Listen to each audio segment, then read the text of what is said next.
today is one main topic, and it's must-know techniques to facilitate conversation. So let's get going. My name is Sheri Jeavons. That's pre-COVID when my hair was shorter. I've been letting it grow out. So I'm in California today, Laguna Beach, and I want to introduce our host and producer today. That's Laura. Laura, you want to come on and say hello? Sure. Hey, everyone. Thanks for joining us today. I'm here to help. If you have any questions, send me a direct chat. Awesome. So I'm going to get started. I'll be on webcam for a little bit. Here's the main thing. We're getting into these sessions now, whether it's a meeting or whether we're doing a training session, and being able to facilitate engaging discussions can be a bit of a challenge. Variety of different challenges that we have to deal with.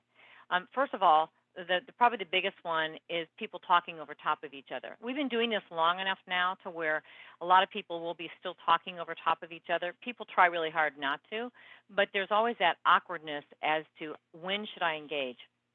And so what's been happening, I think, as of late, then people stop engaging.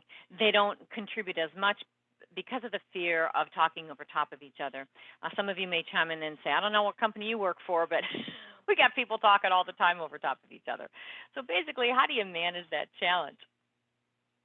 Today, I'm going to talk to you about some suggestions and some things you can consider. Maybe it'll validate that you've been doing it correctly. Maybe you'll come away with a couple of tips. And that's really what these 30-minute sessions are all about, is just making sure that you get a couple of key tips to go to that next level. I am teaching something new, and that is with the webcam. The webcams are getting really good now. I'm going to talk about zooming them out, and then we're going to go over a couple of challenging scenarios and give you some tips. It's 30 minutes. It's going to go pretty quick. I have a little bit of a quandary on this 30-minute session in that I'm talking about facilitating discussions, but I'm also trying to give you processes. So I am going to we are going to have one main discussion, but most of this will just be me saying, do this, try this, do this, try this, because it's 30 minutes. And if you've ever joined some of my web sessions, you know that I like to give lots of processes, techniques, and procedures to our clients. And so while I do enjoy having lots of robust conversations with 30 minutes in there, I feel like you'll get more from this if I give you process and procedures. So we are going to have a little bit of open discussion. So what I'd like to do right now is I'm actually going to stop sharing. And I would like as many people as you would like to go on webcam. So I'd love to see some faces right now. So if you're there, hey, Kevin, thank you. You were the first one I clicked in. Thank you so much. Just as many people say, yeah, hi, come on webcam. We've got a lot of folks on today. Finn is on. Hi, Finn. How are you? Good to see you. Denise Resnick is on. Denise, it's been a while. Nice to see you. Yep, guys, come on. So I have a question for you. My question is, what are some of the challenges that you're having? Well, first of all, how many of you are having challenges with facilitating some of these dialogues? Raise your hands, please. Yeah. How many of you, hands go down, how many of you are having challenges with people talking over top of each other, talking too much? Yep, raise hands. Yep. So it's funny, I like just some of these, even if you have a large group of people like, oh, you can use the raise hand emoticon. You can, but you know what? You can also just have people raise their hands, just live like this, so that they can quickly see. You can quickly see them. I like asking people to go on webcam because I want them to get trained that we're going to be working with each other together. But one of the other things I like to do is if folks are not going on webcam, that's right. Andy says, but my bandwidth is not very good, therefore I'm off camera.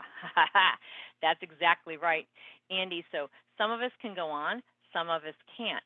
So one of the things I want you to start getting into the habit of doing is doing a couple things. So Andy actually jumped in with it and said, I'm not going to go on webcam, but what you want to do as a facilitator is encourage those individuals to make their comments in the chat.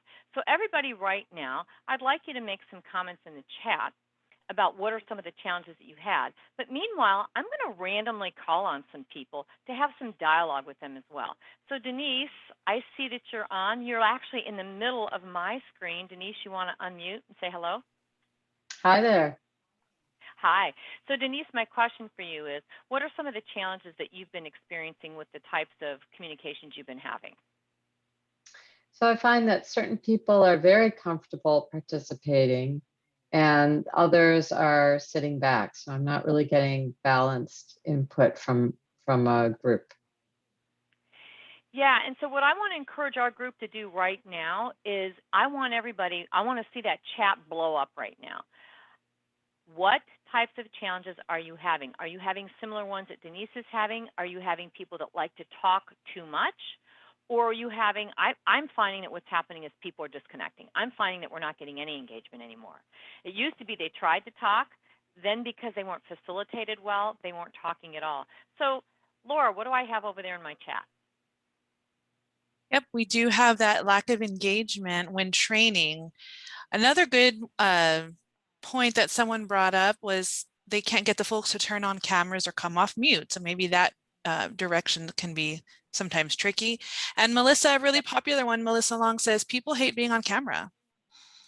Hey, Melissa, are you on camera right now? Is Melissa on? Hi, Melissa. Hey, Melissa, go ahead and unmute. There we go. Sorry about that. Oh, you were good. Quick. So, what, you having trouble getting people on webcam? I am. Yeah, I have one person that was sent home. I shouldn't say sent home, but she's 100% work from home. She used to be in the office, but due to accommodations, she's 100% at home. Nothing to do with COVID, and she will never get on camera. Mm-hmm. Part of that has to do with privacy too. People don't Mm-hmm. want people to see their home life. And I will say this, the virtual backgrounds are getting much better. Yeah. And that the blurring is getting better and better. I mean, it used to be like Ghost City. They are getting better. I mean, Finn right now, you can see Finn's got the good blur going with Zoom, and it looks good. I mean, she's there. You can see it's blurry. She's not floating. But one of the things I tell people is just keep yourselves on webcam. Eventually, most people will join in. You'll have a couple occasional stragglers. And if you do, what you need to do is get those people commenting in the chat. So then you call out to that person. And for example, DJ said, you know, I think you mentioned before, DJ, that it wasn't as important to be seen. You're exactly right. Oh, why is it important to be seen? Because we need to be able to respond to people. If we're going to start collaborating and really having robust conversations, we need to be able to see folks. And that's one of the things I want to talk about from a webcam perspective. You notice right now that you can see my gestures in the webcam view. When we first started this, it used to, and I'm jumping ahead here, but that's okay. We used to just have our heads on. Now I'm saying pull back a little bit so that people can see your body moving. Like Sarah's in a good position. You can see her chair. You can see her almost her elbows. Yep, she just waved you. You could see. So we're talking about really getting this collaboration going back or getting going, and you've got to be able to see people. All right, guys, I'm going to go back to sharing my screen. I would also say one of the things I would add to that is that people, it's hard when you're on video to multitask. And I know a lot of people like try to multitask. So I think that's one of the reasons people don't like to go on video also. Well, and that's part of the reason why we want them on video is because we know very well that they're not paying attention. And this whole aspect of multitasking, when we're doing these sessions, we've got to start to discipline people away from that because we are really suffering as teams. We're not having that collaboration because we've gotten so used to being anonymous. And so we have to start disciplining people about being on the webcam, participating. But even if they won't, and even if they have bandwidth issues, making sure that they're contributing in chat. So let's talk about how we can do that. I've already actually done this right here. So one of the things you'll notice that we tend to do a lot is when we ask people to do a certain behavior, we don't rely just on their ears. We actually have them see what we want them to do as well. So that's one way to help facilitate the conversation is just don't tell people what to do because they are multitasking. Make sure that you tell them and they also see the activity. And you can even say to them, you know, the question's on the screen, but here's the question. So people are like, what's the question? What's the question? They see it on the screen. So I've got two main ways I want to review with you. And the first one is, and by the way, I'm staying on webcam today. I'll go on and off. If it's bothersome to some of you, I'll make a note in chat, and Laura will tell me that, hey, if there's a big lag today. There shouldn't be. I try to have the fastest internet known to man at my house, so it should be good, but you never know. Number one thing I tell people, never again ask the question that we always ask in meetings, what do you guys think of that? What do you think? that type of open-ended to the group, which is what we always do in face-to-face, and we're going to continue to do in face-to-face once we get back with each other, is a disaster online. That's when they talk over top or they don't talk at all. So let me give you this process of how you can manage a discussion. We are going to give you this slide after this session. So you don't have to write this down, you're going to get it. So the first thing I tell people to do is set the scene. We're going to have a conversation about. I just did that. So one of the things I'm doing right now is I'm going to review the process that I just did with you in my activity that I just did earlier. We're going to have a conversation about, here's how we're going to manage it. Then I'll state the question. That's step one. Then I give instruction as to how do I want people to respond. And there's a variety of options. Today I said, gee, I'd like everybody to go on webcam. And I had people, I'm going to ask a question, I want people to physically raise their hands. Now, not everybody was on webcam. So then I might say, you could do the virtual raised hand, which I did not choose to do today. But then I added, if you can't raise your hand, go ahead and make some comments in chat. So I had people raising their hands. I had people going on webcam. But then I also said, ask the question. Then I had some people commenting on chat. Notice I had, the first time I said it, nobody really made any comments in chat. I had to say it a second and then a third time just to prompt the room like, hey, we're looking for comments in the chat. So I'm prodding them along. I'm using names. I'm calling out names and commenting that I'm watching it. Laura is a key player as well. Laura, do we have any comments over there in the chat? Recent ones, no. Sarah just pointed out that it looks like she's multitasking, but she's taking notes. That's good, Sarah. Thank you. So one of the key things when you're doing these meetings, and I'm not talking, this is a formal meeting. I've got 100 people on today.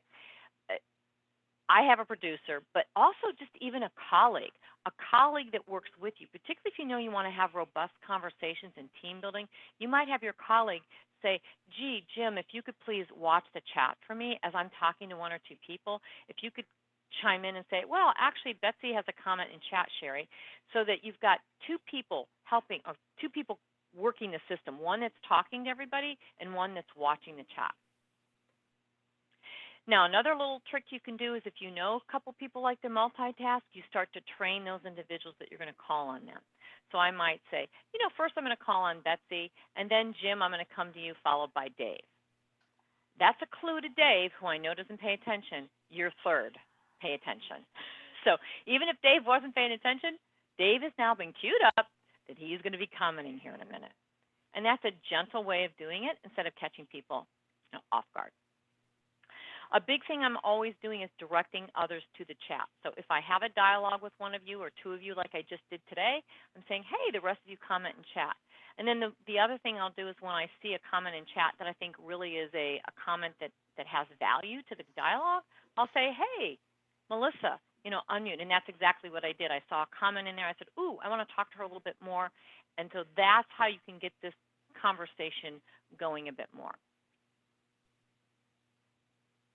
Yeah, I'm big about the going back and forth with the chat. Now, when I have this large of a group, I can't manage the chat. I have to have somebody help me. If I've got 5 or 6 people on that I'm wanting to talk to, I can easily manage the chat on my own. Okay, that slide you're going to get after this session. I'm going to give you a way to get that.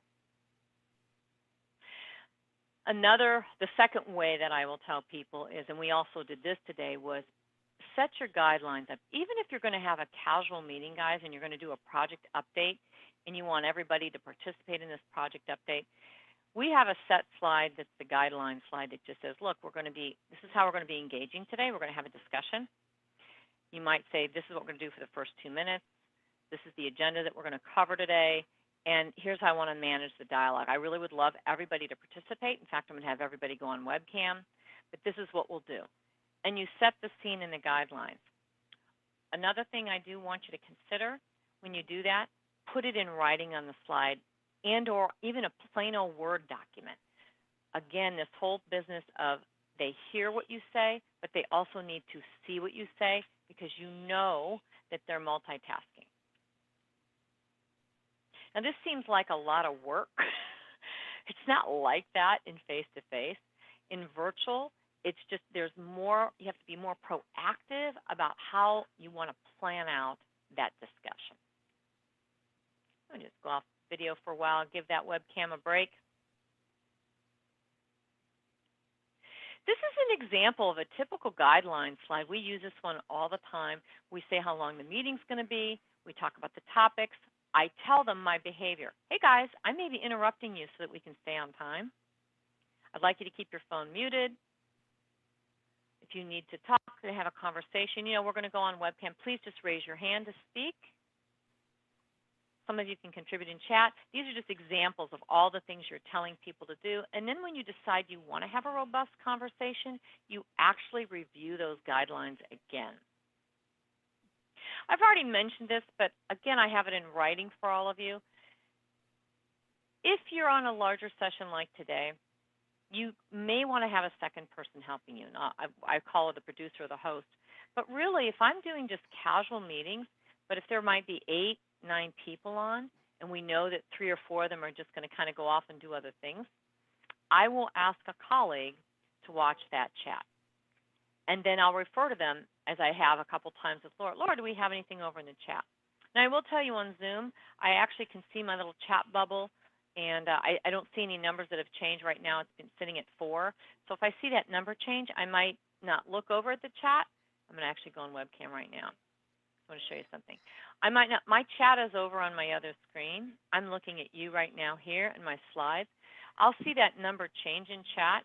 When it changes, I might just say, hey, Laura, what's going on in the chat? Because my chat is over there, and I don't want to look like I'm distracted. So I'll just stay here and have Laura call it out for me.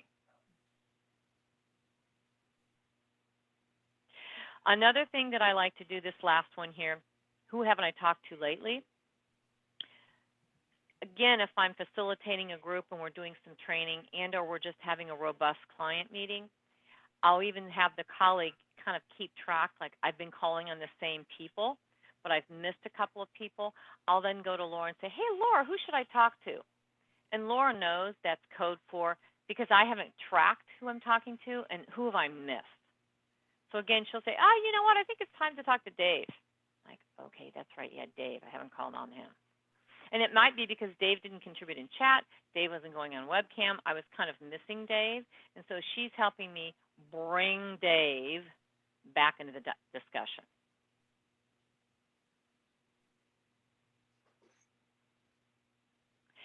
I was just talking about this earlier, but I want to talk about it again. You know, when we first, all of us were going on webcam, a lot of us were using the webcams that were in our laptops, and the quality wasn't that great. So we would have these really tight headshots. I'm suggesting now, most of us have gotten the more high-def webcams. I'm suggesting that we zoom out a little bit. And the reason I'm suggesting that is because that way we can see a little bit more of that person, and there's more, you can see more enthusiasm, you can see more energy. You can get a better feel for how they're reacting. I was telling my team the other day, we were having a discussion, but it was a vendor that was on, and I could see her facial expressions. She had a view more like this, and I could see, she's not happy with what's happening right now. And so then afterwards, I called her to discuss it. But the more we see body language, the more we'll be able to respond like we do in real life. All right, so these are the basics. I got about 10 minutes left. Do I have any questions in chat, Laura? Nope, not right now. Okay, just for the sake of it, I'm going to stop sharing really quick. I'm going to have more folks go on webcam. Ah, there they are, they're on webcam. Alicia, I see that you're McLaughlin. One of my best friends' name is Barb McLaughlin, so I'm going to call on you. Hi, how are you? Good. Hi. How's everyone? Good, good. Hey, listen, I just wanted to ask you, what are the situations that you're in that you're trying to facilitate that have gone good, bad, or sideways that I might be able to answer for you? I just find it hard, as you'd say, for all of the different, if we're working with different groups, to get them to interact. You know, you could have one group who work on one team and another group who work in another team, and trying to get them to interact with the to find a solution to something. So when you say you're trying to get them to interact, are you trying to get them to interact on the actual session, or are you looking to have more like a collaboration tool that allows them to interact after the session? On the session, say it would be a small group. I just find a lot of people go quiet. So I think the tools that you've said there are really helpful. Yeah. And the other thing too is because everybody has breakout rooms now, I know a lot of us still on. How many of you, raise a hand, just a live hand, how many of you are using the breakout rooms in your regular meetings, Yeah. So here's the thing. You get 5 or 6 people on a team meeting. You'll always get 2 or 3 that are dominant. We know that. What I'm going to start to recommend that you do, because you pretty much, Teams has it now, WebEx has it now, Zoom has it now, they all have it, is to encourage that. Alicia, is it Alish or Alicia? Alish, yeah. Alish, thank you. Mhm. Alish. Then, get to a certain point in the meeting where you team them off in twos. You say, Yeah. guys, I'm going to break you guys off in teams of 2, and the 2 of you talk, and then we're going to circle back around to see what your thoughts are on this particular topic. So have them go in twos a lot more than we used to. We think of breakout rooms like 4 or 5 people go to a breakout room. No, you can have 2 people go to a breakout room. Another thing that I'm doing on some of my training events, if I'm working with people and I want them to go work on something for 15 minutes or so, I'll actually break the 5 people into their own breakout room, and then I'll jump in each breakout room and have a discussion with them about what they're working on. So think of using breakout rooms not just for the larger groups, but for 2 people to talk or even to go visit one person at a time. Yeah, that sounds great. Yeah, thank you. Yeah. Thank you. You're welcome. All right, I'm going back to sharing my screen now. Let's see here. And Laura, I told you to go do this, and now I've done it. Let's go to handling challenging scenarios. We've got a couple of suggestions for you. We'll probably go through them rather quickly as I look at the time. You got people that aren't engaging at all. You got people talking over top of each other. You got people, they're making it difficult to move on. And then somebody's just not paying attention. I'm going to give you some quick suggestions for all those scenarios. First of all, Laura, tell them how to go get the tool if they don't know how to get it already.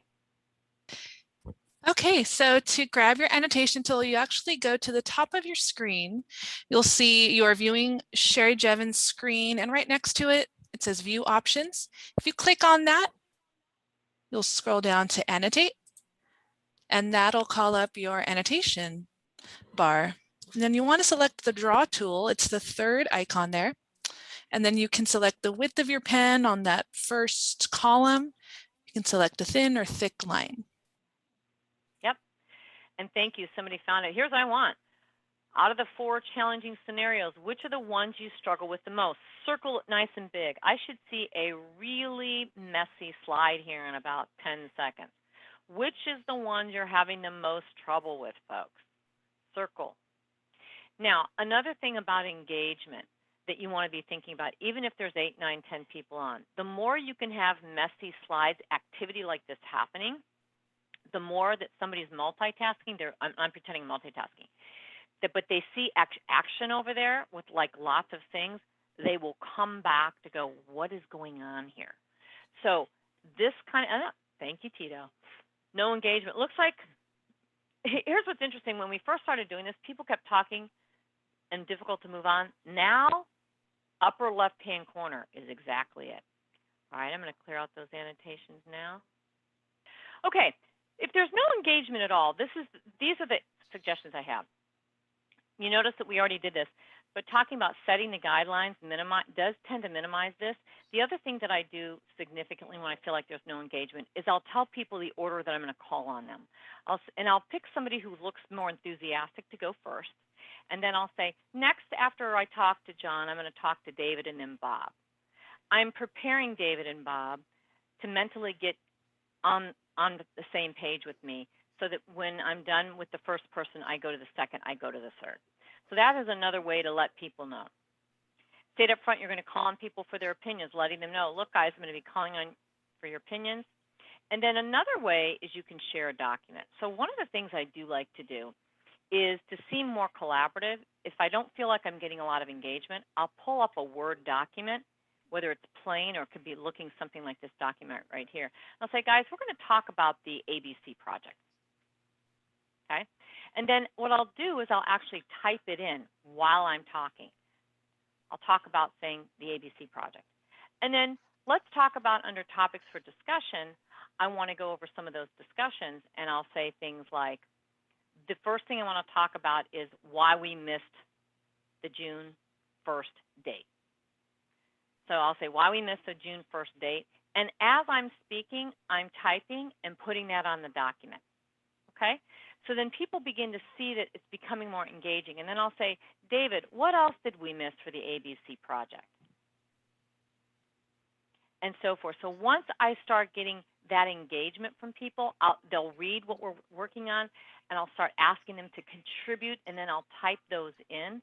Or sometimes I'll ask somebody else to pull up the document. I'll facilitate the conversation, and then another person is actually putting that document together. Again, this works really well for 3, 4, 5 people.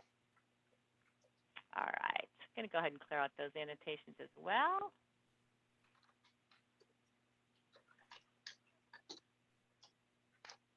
Talking over top of each other, I think I've given some suggestions about that. The guidelines does help, but also telling people the order of which I'll call on them is another one. And if we so happen to have 2 or 3 people talking over top of each other, I'll be positive and go, wow, that's really great, fantastic. From now on, I'll go ahead and call on each of you so that we make sure that everybody gets fair play in the conversation. So then I'll just kind of say, hey, that was great, but I'd like to hear from everybody. So Jim, would you comment, please? Aha, has this happened to you? Tell them where the emoticons are real quick. I got 2 minutes left, so I don't have a whole lot of time. Sure. Along the bottom of your screen, a series of icons will pop up as soon as you take your mouse to the bottom of the screen. On the right-hand side, the last one, reactions. Yep. Thank you. That's another quick way to get people. Number 3, this is one, and some people haven't done this, but really start working that chat. Going back to DJ's comment about, he doesn't necessarily want to go on webcam, or what's the purpose behind that. First of all, we're trying to see the engagement. But if you have a circumstance where people just refuse to, really get them working in the chat, calling on them and saying, hey, DJ, I'd love to hear your comments in the chat. So I'll call out that person and say, geez, love to hear it in chat, even though I know they're not going on webcam. I do think it's important to establish a parking lot if you're going to have a lot of people online commenting, or it's going to be a robust conversation. You do establish the parking lot. Another cool thing you can do is if you want to have a robust conversation, you can actually have a countdown. So you can actually have something where it says, well, we're going to go 15 minutes, folks, on this dialogue. You'll put it down in the corner, and you'll have that 15 minutes going off, and then you can facilitate a conversation, but then they know in a few minutes that it's going to be over with. So this little time clock is, hey, Laura, are we sending them the link to that or the information on that? I'm not sure if we are, but we should. We should put that in there in the handout. Okay. Person not paying attention, this is a tough one. It depends on who it is. I am a fan of calling them out, but I usually do it very gently, like I had mentioned before. I'd love to hear from everybody. Jim, David, and Sue. Sue's the one I know that is not engaging, so I'll give her a little bit of a heads up that I'm going to call on her, but I also let other people go before her, letting her know that if she's multitasking or doing something else, she needs to come back because I'm going to call on her in a few minutes. I just mentioned that, so. Yes, if you do call them out, make sure you do a recap as to what you're talking about. So you're saying their name, they come on webcam, or you get their attention, you hear their voice, then you tell them or ask them the question. Don't rely on the fact that they heard you before. All right, guys, it's pretty quick. What's the most valuable thing you learned today? Please go ahead and put that in the chat. Here's our next steps. We are going to give you an infographic on the 4-step process and how to facilitate conversations that you can use for any of your future presentations. This was recorded. It's going to be on the same page. if you want more instruction, I mean, this is basically one of the things, what we're doing right now, we're doing a lot of meetings with individuals that really want to take their conversations and dialogue to the next level, and then we're coaching individuals of how to facilitate those conversations. You know, it's one thing to be told how to do it. It's another thing to actually practice and have that exchange going on and getting some coaching on how to do that. So we're doing a lot of that these days. All right, guys. Thanks so much. Take care.